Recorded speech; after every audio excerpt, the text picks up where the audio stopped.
రోమిలకు రాసిన పత్రిక 8వ అధ్యాయం మొదటి వచనం మనం చదివితే అక్కడ రాయబడిన మాట, కాగా ఇప్పుడు క్రీస్తు యేసునందున్న వారికి ఏ శిక్షావిధి లేదు. There is no condemnation, there is no judgment upon God's people. ఎందుకు దేవుని ప్రజలు శిక్షా విధులను తప్పించుకున్నారంటే ఆ శిక్షను ఎవరు భరించారు? యేసు ప్రభువు భరించారు. నీకు బదులుగా నాకు బదులుగా మన స్థానాన్ని కోరుకున్న దేవుడు ఆయన సిలువలో మరణించడం ద్వారా మనందరినీ ఆయన పాపపు బానిసత్వం నుండి, శాపపు కాండి నుండి ఆయన మనం విడుదల చేశారు. నమ్మిన వారు స్తోత్రం చెప్పండి, హల్లెలూయా. ఒకప్పుడు మనందరం పాపం అనే కాడి క్రింద నలిగిపోతున్న వారమే, శాపగ్రస్తమైన పరిస్థితుల్లో ఉన్నవారమే. కానీ క్రీస్తు ప్రభువు మన నిమిత్తం మరణించాడనే విషయాన్ని ఎప్పుడైతే హృదయంలో విశ్వసించి నోటితో ఒప్పుకున్నామో శిక్ష మన మీద ఏమైంది? కొట్టివేయబడింది. యెహోవా మీకు విధించిన శిక్షను ఆయన కొట్టేశాడు కాబట్టి మీరు సంతోషించండి. శిక్ష మీద ఉన్నవాడు లేదా జడ్జిమెంట్ ప్రొనౌన్స్ చేయబడిన వాడిలో సంతోషం లేదు, ఆనందం లేదు. ఉగ్రత ఏ క్షణమైనా అతని మీద పడచ్చు, ఆ పాప ఫలితం ఏనాడైనా అతని మీద పడచ్చు. కానీ నువ్వు యేసుక్రీస్తు ప్రభు నీ రక్షకుని అంగీకరించినప్పుడు నీ ప్రతి పాప ఫలాన్ని యేసు ప్రభు సిలువలో కొట్టేశాడు. గట్టిగా చప్పట్లు కొట్టి యేసుని మహిమపరచండి. యేసునంటే గుడ్ న్యూస్. ఇది ఒక శుభవార్త కాదా? మనందరం సంతోషించాల్సిన వార్త కాదా? మన శిక్షను మన ప్రభు అయిన దేవుడు ఏం చేశాడు? ఆయన భరించాడు, మనలను తెలియజేశాడు, మనల్ని రక్షించాడు ఆయన. ఆఫ్రికా ఖండంలో కొన్ని దేశాలు ఉన్నాయి. కొన్ని దేశాల సమూహాన్ని ఆఫ్రికా ఖండం అన్నాం. అదే సౌత్ ఆఫ్రికా, దక్షిణ ఆఫ్రికా అని కనుక మనం ప్రకటించామంటే అది ఒక దేశం. అది south Africa is a separate nation. అయితే ఆఫ్రికా ఖండంలో చాలా దేశాలు ఉన్నాయి. ఆ దేశాల్లో ఒక ప్రాంతంలో ఒక తెగ నివసించేవారు. ఎప్పటికీ కూడా ఈ ట్రైబ్స్ లేదా క్లాన్స్ అనబడే ఈ మాటలు మనం వింటున్నప్పుడు వారికి ప్రభుత్వాలతో పెద్దగా పనుండదు. ఆ తెగల మధ్యలో నాయకులు ఉంటారు. వారు చెప్పిందే వారికి, ఒక మాటలో చెప్పాలంటే ఇంకా శాసనం అన్నమాట. వారు చెప్పింది ఆ గ్రామం అంతా చేయాల్సిందే, ఆ ప్రజలందరూ చేయాల్సిందే. వారికి ప్రభుత్వాలతో పెద్దగా పని ఉండదు. కానీ గ్రామ నాయకులు ఇప్పుడు కూడా, ఈ కాలంలో కూడా మన భారతదేశంలో చాలా విలేజెస్లో గ్రామ పెద్దల వ్యవస్థ ఉంటుంది. వాళ్ళు ఏం చెప్తే అది చేయాల్సిందే. వాళ్ళే తీర్పులు చెప్పేస్తూ ఉంటారు కొన్ని సందర్భాల్లో. ఇక ఎఫ్ఐఆర్ కంప్లైంట్ చేయడం కానీ లేదా ఎఫ్ఐఆర్ ఫైల్ చేయడం కానీ కోర్టులు తీసుకెళ్ళడం ఏమీ లే. ఆ గ్రామ పెద్దలు కూర్చుంటారు. ఒక రచ్చబండ అనుకోండి, లేకపోతే గ్రామ చావడి అనండి, రకరకాల పేర్లు ఉన్నాయి వాటికి. అక్కడ కూర్చుంటారు వాళ్ళందరూ, ఒక 6, 7, 8 మంది ఉంటారు. అక్కడ సమస్య చెప్పిన తర్వాత వాళ్ళే తీర్పు చెప్పేస్తూ ఉంటారు. ఆ తీర్పును అందరూ చేయాల్సిందే. అలా కాని పక్షంలో గ్రామం నుండి వెలివేస్తారు, ఎక్స్కమ్యూనికేట్ చేసేస్తారు వాళ్ళు. ఇంక మీరు గ్రామంలో ఉండడానికి వీల్లేదని గ్రామ పెద్దల వ్యవస్థ ఆఫ్రికా ఖండంలో కూడా చాలా ఎక్కువగా ఉన్న రోజులు అవి. ఒక ఆయన ఆ గ్రామంలో పెద్దగా ఉన్నాడు. ఆయన క్రింద కొంతమంది ఉండేవారు. గ్రామంలో ఎవరు ఏ తప్పు చేసినా ఆ వ్యక్తి శిక్షలు విధించేవాడు. ఇగో ఈ వ్యక్తి తప్పు చేశాడు కాబట్టి, ఈ తప్పుడు మాట మాట్లాడాడు కాబట్టి, ఆ ఎదుటివాని వ్యక్తిని దొంగిలించాడు కాబట్టి ఇది శిక్ష, ఇతన్ని బెత్తంతో కొట్టండి, లేకపోతే చీకటి గదిలో బంధించండి, ఇలా రకరకాల శిక్షలన్నీ కూడా వేస్తుండేవాడు. ఎప్పటికీ కూడా మన భారతదేశంలో కొన్ని తెగలు ఉన్నాయి, పేర్లు చెప్పను కానీ మళ్ళీ కులాల పేర్లు ఎత్తామని కొంతమంది ఇబ్బంది పడతారు. ఆ తెగల మధ్యలో కొన్ని రకాలైన హార్డ్ డెసిషన్స్ ఉంటాయి. మరుగుతున్న నూనెలో చేయి పెట్టమంటారట. నువ్వు నిజంగా తప్పు చేయకపోతే ఆ మరుగుతున్న నూనెలో నువ్వు చేయి పెట్టినా నీ చేయి కాలదని చేశారు. అలా కొన్ని సందర్భాల్లో ఆ నూనె బాగా మరిగించి చేయి పెట్టాలి. దానిలో చేయి కాలితే నువ్వు తప్పు చేసావు, కాలకపోతే నువ్వేం చేయలేదన్నమాట, తప్పు చేయలేదని. గుణపం ఉంటుంది కదా, దాన్ని బాగా వేడి చేసి పిడకల మీద పెట్టి దాన్ని వేడి చేసిన తర్వాత గుణపం ఎత్తాలంటారు. ఆ ఎర్రగా కాలిన గుణపాన్ని లేదా ఐరన్ రాడ్ని ఒక వ్యక్తి పట్టుకుని చేతులతో దూరంగా విసిరాలి. ఆ పట్టుకునేటప్పుడు ఒకవేళ అతడు తప్పు చేస్తే చేతులు కాలిపోతాయి, తప్పు చేయలేదంటే చేతులు కాలలేదని. ఈ వ్యక్తి ఇలా తీసి గుణపం వేసే లోపల కనుక చేతులు కాలకపోతే ఈ వ్యక్తి తప్పు చేయలేదని నిర్ధారణకు వచ్చేసిన తెగలు ఉన్నాయి మన దేశంలో. ఇవన్నీ నిజంగా జరిగినాయి చెప్తున్నాను. ఆ కాలంలో ఆఫ్రికా ఖండంలో కూడా అలాంటి వ్యవస్థ కొనసాగుతున్న రోజుల్లో ఒక గ్రామ పెద్ద గ్రామాలకి తీర్పులు చెప్తా ఉన్నాడు. నువ్వు చేసిన పనికి అది తప్పు, ఇది తప్పు అని. ఒకరోజు ప్రియులరా, గ్రామ పెద్ద మరియు అక్కడున్న వాళ్ళందరూ కూర్చుని తీర్పులు చెబుతూ ఉండగా ఒక యవనస్తుని లాక్కుని వచ్చారు. తీసుకొచ్చి గ్రామం పెద్ద ముందు నిలబెట్టారు. అయ్యా, ఈ వ్యక్తి తప్పు చేశాడని. ప్రతిసారి కూడా వ్యక్తి చాలా ధైర్యంగా తీర్పులు చెప్పేవాడు. సమస్యను విని ఏం చేశాడు ఇతను, లేదా ఏం చేసింది ఈమె అని విని దానికి తగ్గట్టుగా తీర్పులు చెప్పే ఆయన ఆ రోజు ఎందుకో బాగా డల్గా ఉన్నాడు. చేతులు కొంచెం వణుకుతూ ఉన్నాయి. ఆ ఎదుట నిలబడి తీసుకొచ్చిన యవనస్తుని గురించి అతను ఏం చేశాడో అన్నీ చెప్పారు. చెప్పగానే ఈ వ్యక్తి అన్నాడు, ఈ వ్యక్తికి ఒక 100 బెత్తపు దెబ్బలు శిక్ష విధిస్తున్నాను, ఒక 100 బెత్తంతో కొట్టండి. ఒక్క దెబ్బ తినడమే చాలా కష్టం, కానీ అక్కడున్న ఆ నేర తీవ్రతను బట్టి ఆ వ్యక్తి తీర్పు రిలీజ్ చేశాడు. ఆ యవనస్తుని చొక్కా తీసి ఆ వీపు మీద, దేహం మీద 100 బెత్తపు దెబ్బలు కొట్టాలి. ఒక్కొక్క దెబ్బ తింటా ఉంటే భయంకరమైన బాధ వస్తుంది. ఆ వ్యక్తిని సిద్ధం చేస్తున్నారు. చేతులు కట్టేసి ఒక చెట్టుకి నిలబెట్టిన తర్వాత ఆ వ్యక్తిని కొట్టాలి అతను చేసిన నేరాన్ని బట్టి. వెంటనే వ్యక్తి అన్నాడు, నేను ఎప్పుడూ ఏది మిమ్మల్ని అడగలేదు, కానీ ఈరోజు ఒక ఫేవర్ అడుగుతున్నాను. ఆ తక్కిన పెద్దలతో మాట్లాడుతున్నాడు. అదేంటో తెలుసా, ఈరోజు ఆ యవనస్తుని స్థానంలో దయచేసి నన్ను నిలవబెట్టి నన్ను కొట్టండి అన్నాడు. మీకు అర్థమై ఉండొచ్చు ఎందుకు ఆ వ్యక్తి అలాంటి నిర్ణయం తీసుకున్నాడంటే, ఆ యవనస్తుడు ఎవరో కాదు, తన సొంత కుమారుడే, తన సొంత కొడుకే. తప్పు చేశాడు, ప్రూవ్ చేయబడింది, శిక్ష విధించేశాడు తండ్రి. తండ్రి స్థానంలో అక్కడ గ్రామ పెద్దగా, న్యాయ నిర్ణేతగా ఆ వ్యక్తి ఉన్నాడు కాబట్టి శిక్ష విధించాడు, 100 దెబ్బలు కొట్టండి అని. అయితే తన కుమారుడంటే ప్రేమ ఉన్న తండ్రి, తన రక్తాన్ని పంచుకుని పుట్టిన ఆ కుమారుడు శిక్షించబడ్డం అతనికి ఇష్టం కాదు. కానీ శిక్ష మాత్రం విధించబడాల్సిందే, ఆ స్థానంలో ఎవరో ఒకడు ఉండాల్సిందే. తండ్రి నిర్ణయించుకున్నాడు, నేను ఎందుకు వెళ్ళకూడదని. నేను వెళ్ళి నా కుమారుడి నిమిత్తం ఆ దెబ్బలు తింటాను. నేను పడుతున్న శ్రమ, నేరం చేయకపోయినా నా మీద పడుతున్న ఒక్కొక్క దెబ్బను నా కుమారుడు చూసినప్పుడు ఆ నేరం ఇంకొకసారి చేయకూడదన్న భావనతలోకి రావాలి. Out of love he has to make a decision not to commit that crime again. వచ్చాడు, ఆ కుమారుని విడిపించారు, తండ్రి నిలవబెట్టారు. ఏ లోపమో ఏ మచ్చ లేని ఆ తండ్రి ఆ రోజు ఒక్కొక్క దెబ్బ తింటూ ఉంటే అందరి కళ్ళ నీళ్ళు వస్తున్నాయి. ఇన్ఫ్యాక్ట్ తన సొంత కుమారుడు ఏ వ్యక్తి అయితే శిక్ష విధించబడాలో ఆ స్థానంలో ఉండాలో వాడి కళ్ళ నీళ్ళు ఆగట్లేదు.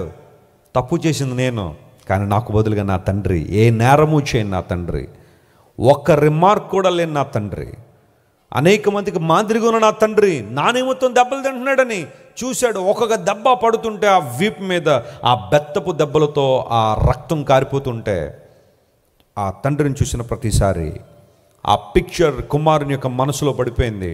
తండ్రిని చూసిన ప్రతిసారి కృతజ్ఞత, తండ్రిని చూసిన ప్రతిసారి ప్రేమ, తండ్రిని చూసిన ప్రతిసారి నా స్థానంలో నా తండ్రి నా నిమిత్తం శిక్ష భరించాడన్న ఆ భావన ఎప్పుడైతే వచ్చిందో తండ్రిని గట్టిగా కౌగిలించుకుని ప్రతిసారి కృతజ్ఞత చెప్పడం నేర్చుకున్నాడు. కారణం ఏంటో తెలుసా, ప్రేమ ద్వారా ఆ కుమారుని బ్రతికించాలని, సన్మార్గంలో తీసుకురావాలని తండ్రి నిర్ణయించాడు. గమనించండి ప్రియులారా, దేవుడు ఎంచుకున్న మార్గం కూడా అదే. మనందరం శిక్షకు పాత్రులమే. మనం చేసిన దౌర్భాగ్యమైన పనులు, దుష్టత్వం, మూర్ఖత్వం, తిరుగుబాటుతనం. జెఫన్యా గ్రంథంలో నేను ప్రజలను నిర్మూలన చేస్తాను, నేను నా ప్రజల విషయంలో విస్తుపోయాను నేను ఎందుకు అని ఆలోచన చేస్తే, మీరు ఇంటికి వెళ్ళిన తర్వాత జెఫన్యా గ్రంథం 1వ అధ్యాయం చదవండి. కొన్ని కఠినమైన మాటలు ఉన్నాయి అక్కడ. 3వ అధ్యాయం దగ్గరికి వచ్చేసరికి, చివరికి వచ్చేసరికి words of hope and love, compassion, mercy, దేవుని యొక్క కృప, కనికరము, ఔదార్యము, ఆయన జనరాసిటీ, ఇవన్నీ అక్కడ మనకు కనబడుతున్నాయి. కానీ ప్రారంభం అంత చక్కగా అయితే లేదు జెఫన్యా గ్రంథంలో. నేను కొంతమంది నిర్మూలన చేయాలనుకుంటున్నాను. ఎవరు వారు? బయలు దేవతకు నమస్కరించేవారు, నిజ దేవుణ్ణి మరచి, నిజ దేవుణ్ణి విడిచి సొంత చేతులతో చేసుకుని రకరకాల పేర్లు పెట్టి వాటిని ఆరాధించేవారు ఎవరైతే ఉన్నారో దేవునికి రోషం పుట్టిస్తున్నారు. సత్యదేవునికి రోషం పుట్టించే పరిస్థితి అది.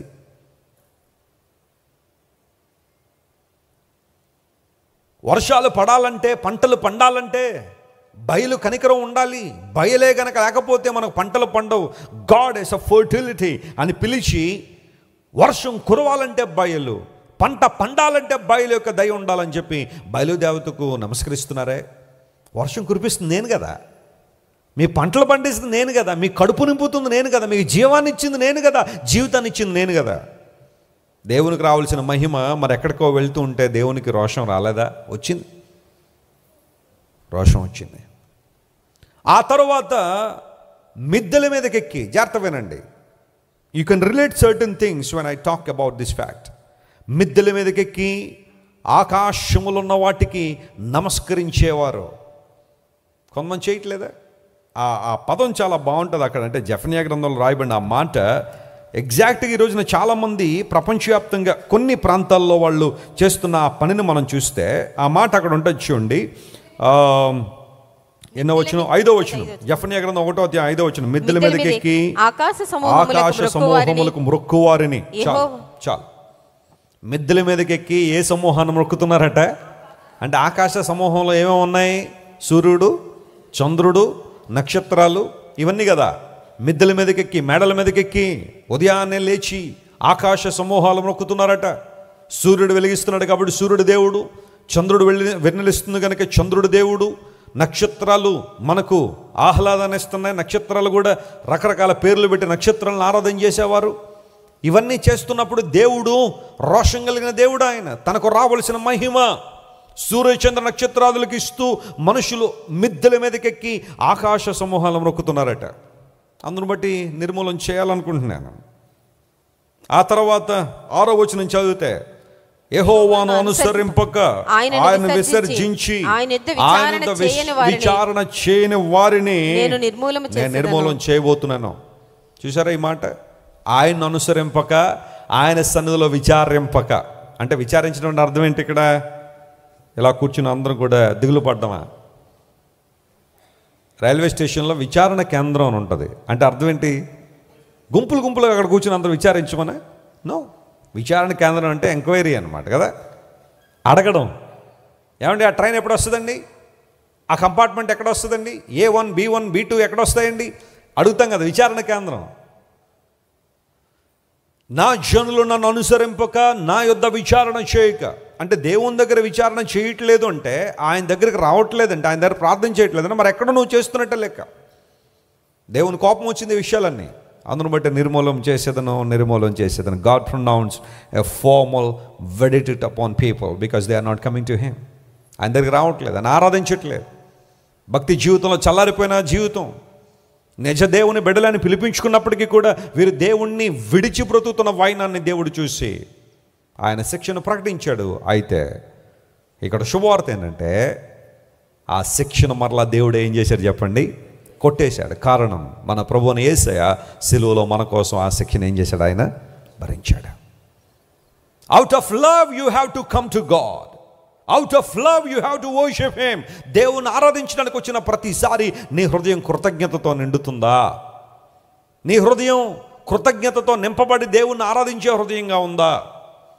మన ఆరాధనకు, మన స్తుతికి కారణం ఏమై ఉండాలంటే ఎప్పుడూ దేవుడు చేసిన గొప్ప కార్యాలను బట్టి కృతజ్ఞత చెల్లించడం అయి ఉండాలి. ఎ heart of gratitude, a mind of gratitude bring glory to God. దేవునికి మహిమను తీసుకొచ్చే అంశాలు అవే. శిక్షణ కొట్టేశాడు. మన మీద పాప శిక్షను కొట్టివేసి నూతన జీవాన్ని మనకిచ్చిన దేవుడు, ఆయన కొరకు నిర్ణయించిన ఆ మార్గంలో మనం నడవడానికి దేవదేవుడు మన మీదన శిక్షణ కొట్టేశాడు. Now we are free. దేవుడు నామ స్తోత్రం చెప్పండి. మనము విడుదల పొందినవారు. We are celebrating the liberty given by Jesus. దేవుని ద్వారా మనకి ఇవ్వబడిన స్వాతంత్రాన్ని మనము దేవుణ్ణి స్తుతించడానికి, ఆయన ఆరాధించడానికి, ఆయన సేవ చేయడానికి వినియోగిస్తున్నాం. కృప మనకు స్వాతంత్రాన్ని ఇచ్చింది. ఆమేన్. కృప, దేవుని కృప మనకేమిచ్చింది? లేకపోతే దేవుని సన్నిధిలోనికి మనమే గనక పాత నిబంధన కాలంలో కనుక ఉండుంటే మనకి భాగ్యం ఉందా అని? అసలు దేవుని సన్నిధిలోకి వచ్చే భాగ్యం ఉందా మనకి? 3 ప్రాముఖ్యమైన స్థలాలు. దానిలో ప్రత్యక్ష గుడారంలో అతి పరిశుద్ధమైన స్థలానికి ప్రధాన యాజకుడు సంవత్సరంలో ఒక్కసారి మాత్రమే, డే ఆఫ్ అటోన్మెంట్ అంటారు దాన్ని, ప్రాయశ్చిత్త దినం అంటారు, ఆ రోజు మాత్రం వెళ్ళాలి ఆయన. ప్రత్యక్ష గుడారంలో మరొక ప్రాంతం పరిశుద్ధ స్థలానికి యాజకులు మాత్రమే వెళ్ళాలి. వారు మాత్రమే లోపల పనులు చేయాలి. ఆవరణములో సామాన్యులైన యూదా ప్రజలు మాత్రమే ఆ ప్రాంతానికి ఇశ్రాయేలు ప్రజలు మాత్రమే ఆవరణలోనికి వచ్చే పరిస్థితి. అన్యులైన వారు ఆవరణం బయటే ఉండాలి. కానీ దేవుడు మనల్ని ఎంతగా ఆయన దగ్గరికి లాక్కున్నాడు అంటే, ఆకర్షించుకున్నాడంటే ఇంకా ఆ వ్యత్యాసాలు ఏమీ లేవు. క్రీస్తు ప్రభు ద్వారా దేవుని యొక్క సన్నిధిని సమీపించే భాగ్యాన్ని ఎప్పుడైనా ఎక్కడైనా దేవుడు మనకు ఉచితంగా అనుగ్రహించాడు. స్తోత్రం చెప్పండి. హల్లెలూయా. నువ్వు దేవుని దగ్గరికి ఈ సమయంలోనే రావాలి, ఈ సమయంలోనే ప్రార్థన చేయాలి. ఈ సమయంలో ప్రార్థన చేస్తేనే దేవుడు వింటాడు. కరెక్ట్గా అర్ధరాత్రి 1:23 మాత్రమే నువ్వు ప్రార్థన చేయాలి, అప్పుడే దేవుడు వింటాడని ఎక్కడ ఉందండి బైబిల్లో? God is available at any time. దేవుడు ఎప్పుడూ మన ప్రార్థన వినడానికి సంసిద్ధుడే. అలా అని చెప్పి ప్రార్థన నెగ్లెక్ట్ చేసే వాళ్ళందరూ ఇది అడ్వాంటేజ్గా తీసుకోవాలని నా ఉద్దేశం. ఇంకా విశ్వాస జీవితంలో నువ్వు ఇచ్చే ప్రయారిటీస్ గురించి కూడా మనం మాట్లాడాలి. దేవునికి ప్రాముఖ్యమైన స్థానము మనం ఇవ్వడం నేర్చుకోవాలి. But when you come to God in your distress, when you come to God in your affliction, when you come to God in your deplorable condition, God can accept you at any time. God can listen to you. God can hear your prayer at any time.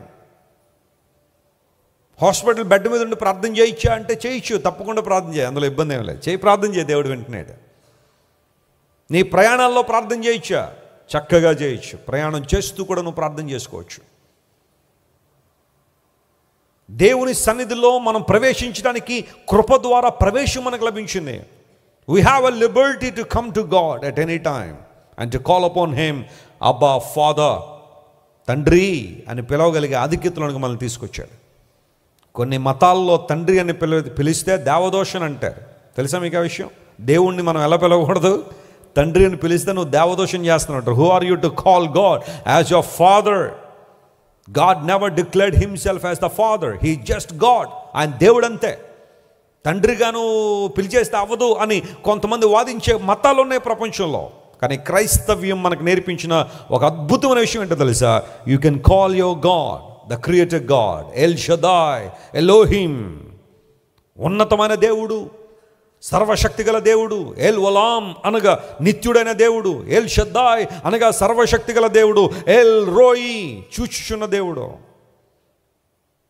తండ్రి అని పిలవగలిగే ఆధిక్యతలోనికి ఆయన మనల్ని నడిపించాడు.